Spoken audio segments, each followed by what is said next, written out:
все говорят, вот там из-за Дагестана началась война, другое, десятое. Опять же, вранье. Когда хасиюрты договор заключали, Лукин, сейчас у них этот идиот по правам человека, он сказал, ничего, мы лет 5 окрепнем, мы вам покажем. И они готовились все время к войне. Еще в 98 году, они на 99 год бюджет Русни заложили расходы на войну. Даже тот же Лебедь говорил, я хотел подготовить 50 тысяч волкодавов, когда заключил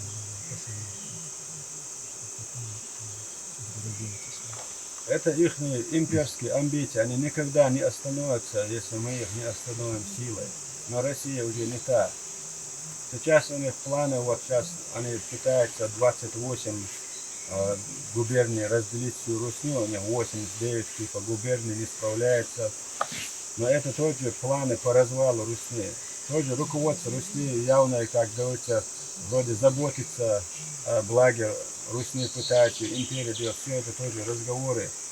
Россию разрушают они, но еще более разрушаем ее мы. Нам кажется, что мы просто здесь ведем маленькую войну, это неправда. Эта война полностью истощает Русню, она уничтожает Русню. И самое главное, что нам нужно, это терпение, спокойствие. Алхамдулилlah, иншаллах, у нас хватает это. И дай Аллах еще больше нам терпения. Наш пророк, саллаллаху, сказал, если ты знаешь, что даже уверен, проживешь 100 лет, готовься сейчас к смерти. Если ты сейчас даже умрешь, планируй на 100 лет.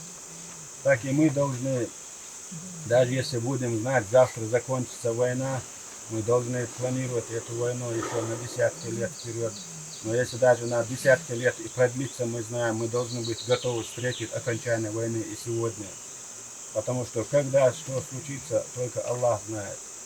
От нас зависит это идти вперед на пути Аллаха и не останавливаться.